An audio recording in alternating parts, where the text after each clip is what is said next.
So a lot of information has been releasing from the Gabby Petito case lately. And ladies and gentlemen, we have ourselves a bombshell. We have ourselves a real banger, folks. It's been years since we all gathered together around our computer screens and TVs and tablets and cell phones, all obsessed with this case. And now, years later, we're having information drop that it's kind of mind-blowing now, but if this would have happened back then, it would have broke the internet. This is what we all wanted. We were all hoping for this. And I gotta admit, seeing this news, it makes me happy and excited, but at the same time, it brings me down. Because I think of what could have been. What could have been? What would have happened? What would everyone have everyone done if this actually went down? Now, if you don't know what I'm talking about, it was revealed recently that Roberta Laundrie was actually set to be arrested by the FBI. The FBI, local police departments, they were going to take Roberta in. They were going to arrest her. They were going to make her do a perp walk and everything like that. Now, the details are unclear. I'm about to dive into this article. Hopefully, we find out a little bit more. I'm not sure we'll have all of the pieces to this puzzle together, but hopefully we will. So without further ado, let's go ahead and dive right into this article. An FBI agent had discussed the possibility of Roberta Laundrie being arrested and having to go through a perp walk in the days after Gabby Petito's body was found, according to Laundrie's attorney. In depositions filed Wednesday in Sarasota County Circuit Court, longtime Laundrie attorney Stevie Tutex Bertoloni says he and his clients were planning to face what had become relentless public scrutiny in a press conference scheduled for, per Bertolino's recollection, September 21st, 2021, 2 days after Petito's remains were found in Wyoming. I spoke to Chris and Roberta about this, and I said, we need to set forth what happened at least from their perspective, said Bertolino in the October 2023 deposition, and I scheduled a press conference. Let's pause right there, because this is huge already. From what Bertoloni is saying, he wanted to have a press conference. He wanted to bring Chris and Roberta Laundrie. He wanted to put them in front of everyone. He wanted them to go ahead and get ahead of this story and tell their side of events. Okay? That's what Bertolino wanted. Now, of course, that never happened. We still, to this day, have yet to officially really hear from the Laundries.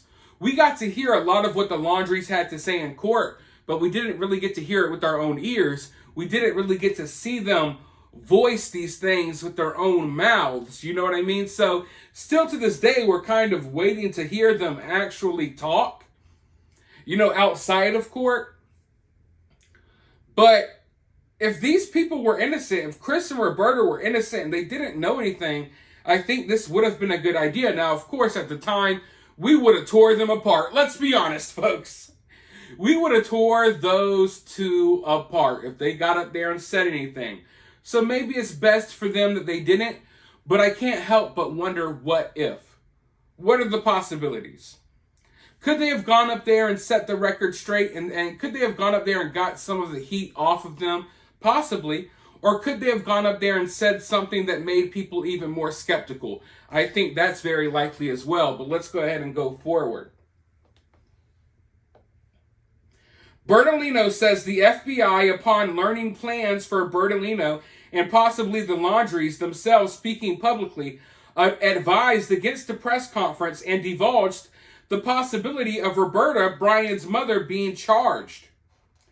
I got a call from the FBI and they indicated to me, and I won't say no uncertain terms, but they indicated to me in terms that were clear that I should not have the press conference. I had my suspicions as to why, and they indicated that if I went forward with the press conference, that they were going to arrest Roberta and put her through a perp walk, including but not limited to statements in front of the camera and everything else. Now, this is where the story gets kind of confusing. Because if the FBI threatened this, then that should mean that the FBI had enough on Roberta to make an arrest. So if the FBI had enough info, enough dirt on Roberta to make an arrest, then why wasn't the arrest made? It's almost as if the FBI had enough to make the arrest, but they didn't want to. It's almost as if they were throwing Roberta and the Laundries a bone.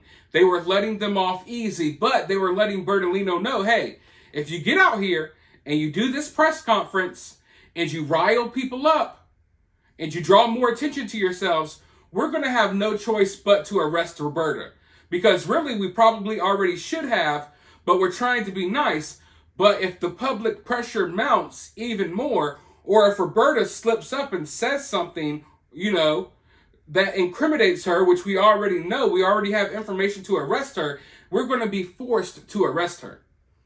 So it looks to me like FBI had enough to make the arrest, but they chose not to.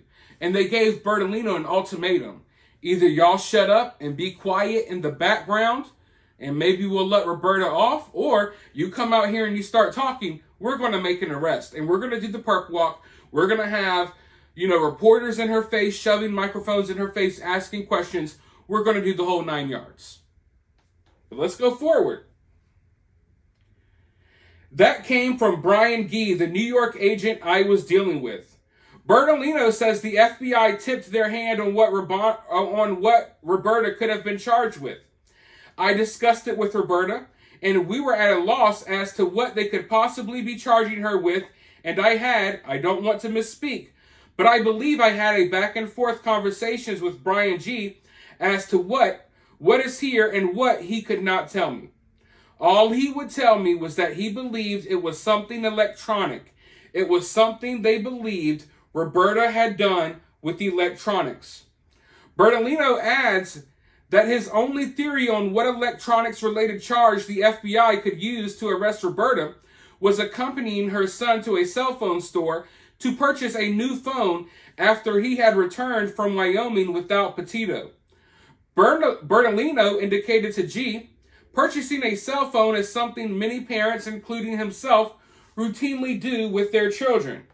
If that's what you're charging her with, that she went to the store and bought him a cell phone, Roberta will do the perp walk, and Roberta told me in no uncertain terms, I will put my head down and do the perp walk because I have nothing to give. Following Bertolino's decision to cancel the press conference, Roberta was never charged. Christopher Laundrie, Brian's father, is never mentioned by Bertolino as facing the possibility of being arrested by the FBI. Bertolino, towards the end of deposition, theorized on why the FBI allegedly didn't want the Laundries to hold a press conference. He pointed to perceived dysfunction that had existed between FBI agents and the Northport Police Department after officers mistook Brian Laundrie for Roberta leaving the Laundrie home in September 2021. I believe that part of the reason they didn't want me to speak the following week is that they didn't want me to talk about all of the disarray that they were having and experiencing at the time. That's my belief. Now, that could be true. I know that, we're years out from this case, so a lot of us have forgotten some of the details. The details are fuzzy to me as well. But yes, I think we all remember how law enforcement mistook Brian Laundrie for Roberta Laundrie when he left in the Mustang. There was a lot of mistakes made by law enforcement in that case. And I think that's something that we've kind of glossed over time. When thinking about the Gabby Petito case, it's hard not to think about all of the balls that were dropped. How they let Brian Laundrie leave the house and go somewhere to end himself. How we sat here For literally like 3.5 weeks, we watched all of these people search this area for Brian Laundrie. We watched for weeks on end. And then within 5 minutes after the search was over, Brian Laundrie's parents go into the same park and they find his body within 5 minutes. It was so crazy. You just had to be there. Explaining things will never do it justice. You had to be there. It was this wild feeling watching them search. They were bringing out all of this equipment, all of this manpower. We watched on live streams as they searched for weeks. And then they called off the search. And then Christopher and Roberta Laundrie, they walked into that park and within 5 minutes, they found everything. It was mind-boggling. It led to a lot of different theories. And still to this day, a lot of people don't have closure when it comes to this story because they don't believe a lot of the things that we were told. Hell, a lot of people still think that Brian Laundrie is alive. But at the end of the day, I can't help but think what could have been, how glorious it would have been to have seen this park walk. But we'll never get it. But it's nice thinking about the possibilities of what could have happened. And, you know, I don't agree with Stevie Two Tex Bertolone much, but I think he may be right. I think the reason why they didn't want this press conference, the reason they made these threats against Roberta is because they were embarrassed by the job they were doing.